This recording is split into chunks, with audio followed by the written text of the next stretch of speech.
ಪ್ರಿಯರೇ, ದಿನದ ಬದುಕಿಗೊಂದು ಕ್ರಿಸ್ತನ ಈ ದನಿ ನಮ್ಮೆಲ್ಲರಿಗೂ ಪ್ರೇರಣೆಯಾಗಲಿ.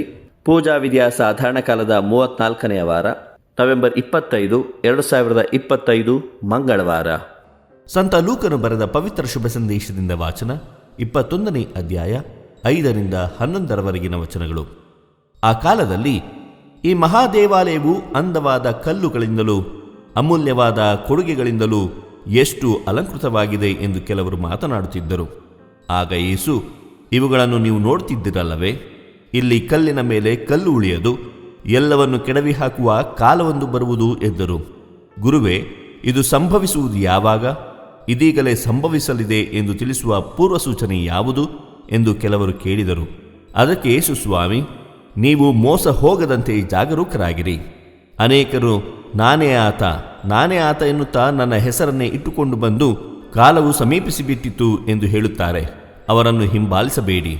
ಸಮರ ಸಂಕಲಗಳ ಸುದ್ದಿ ಬಂದಾಗ ದಿಗಿಲುಗೊಳ್ಳಬೇಡಿ. ಇವೆಲ್ಲವೂ ಮೊದಲು ಸಂಭವಿಸಲೇಬೇಕು, ಆದರೂ ಅಂತ್ಯವು ಕೂಡಲೇ ಬರುವುದಿಲ್ಲ ಎಂದರು. ಅದೂ ಅಲ್ಲದೆ ಯೇಸು ಇಂತೆಂದರು, ಜನಾಂಗಕ್ಕೆ ವಿರುದ್ಧವಾಗಿ ಜನಾಂಗ, ರಾಷ್ಟ್ರಕ್ಕೆ ವಿರುದ್ಧವಾಗಿ ರಾಷ್ಟ್ರ ಯುದ್ಧಕ್ಕಿಳಿಯುವು.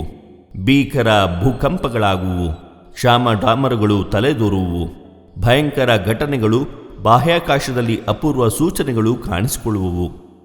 ಪ್ರಭುವಿನ ಶುಭ ಸಂದೇಶ. ಕ್ರಿಸ್ತರೇ ನಿಮಗೆ ಸ್ತುತಿ ಸಲ್ಲಲಿ. ಚಿಂತನೆ. ನಮ್ಮ ಹೆಚ್ಚಳ ನಮ್ಮ ಆಚಾರ ವಿಚಾರ, ಧಾರ್ಮಿಕ ಆಚರಣೆ, ಸಂಪ್ರದಾಯ, ಕಟ್ಟಡ ವಿನ್ಯಾಸಗಳಲ್ಲ, ಬದಲಾಗಿ ಕ್ರಿಸ್ತನಲ್ಲಿ. ಪ್ರಭು ಯೇಸು ಕ್ರಿಸ್ತರಲ್ಲಿ ಆತ್ಮೀಯರೇ, ಕ್ರಿಸ್ತಪೂರ್ವ 28ರಿಂದ ಕ್ರಿಸ್ತಶಕ 64ರ ತನಕ ಅರಸ ಹೆರೋದನು ಮಹಾದೇವಾಲಯದ ಜೀರ್ಣೋದ್ಧಾರ ಕಾರ್ಯ ಕೈಗೊಂಡು ದೇವಾಲಯವನ್ನು ಸುಂದರಗೊಳಿಸುತ್ತಾನೆ. ಈ ದೇವಾಲಯ ರೋಮ್ ಸಾಮ್ರಾಜ್ಯದಲ್ಲಿ ಅತಿ ದೊಡ್ಡ ಕಟ್ಟಡವಾಗಿತ್ತು. ಮಾತ್ರವಲ್ಲ, ಪ್ರಾಚೀನ ಜಗತ್ತಿನ 7 ಅದ್ಭುತಗಳಲ್ಲಿ ಇದು ಕೂಡ ಒಂದಾಗಿತ್ತು. ಯೇಸುವಿನ ಬಹಿರಂಗ ಹಾಗೂ ಪ್ರಬೋಧನ ಕಾಲದಲ್ಲಿ ದೇವಾಲಯದ ಜೀರ್ಣೋದ್ಧಾರ ಕಾರ್ಯ ನಡೆಯುತ್ತಿತ್ತು. ಇಸ್ರಾಯೇಲರ ಸಾಮಾಜಿಕ, ಸಾಂಸ್ಕೃತಿಕ, ಧಾರ್ಮಿಕ ಕೇಂದ್ರವೂ ಅದಾಗಿತ್ತು. ಇಸ್ರಾಯೇಲರ ಬದುಕಿನಲ್ಲಿ ಈ ಮಹಾದೇವಾಲಯವು ಬಹಳಷ್ಟು ಪ್ರಾಮುಖ್ಯತೆ ಪಡೆದಿತ್ತು. ಇಂತಹ ದೇವಾಲಯದ ಅಂತ್ಯದ ಕುರಿತು ಇಂದು ಯೇಸು ಸ್ವಾಮಿ ಮುಂತಿಳಿಸುತ್ತಾರೆ.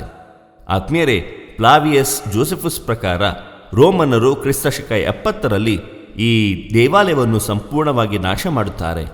ದೇವಾಲಯದ ನಾಶವು ದೇವರ ನ್ಯಾಯ ತೀರ್ಪಿನ ಮುನ್ಸೂಚನೆಯಾಗಿತ್ತು. ಪ್ರಿಯರೇ, ನಮ್ಮ ಹೆಚ್ಚಳ ನಮ್ಮ ಆಚಾರ ವಿಚಾರ, ಧಾರ್ಮಿಕ ಆಚರಣೆ, ಸಂಪ್ರದಾಯ, ಕಟ್ಟಡ ವಿನ್ಯಾಸಗಳಲ್ಲ, ಬದಲಾಗಿ ಆ ಕ್ರಿಸ್ತನಲ್ಲಿ. ಪ್ರಿಯರೇ, ಈ ಚಾನೆಲ್ ಅನ್ನು ಸಬ್ಸ್ಕ್ರೈಬ್ ಮಾಡಿ ಪ್ರತಿದಿನ ದೇವರ ವಾಕ್ಯವನ್ನು ಆಲಿಸುತ್ತಾ ಅದನ್ನು ಇತರರೊಂದಿಗೆ ಹಂಚಿಕೊಳ್ಳಲು ನಮಗೆ ನೆರವಾಗಿರಿ. ಧನ್ಯವಾದಗಳು.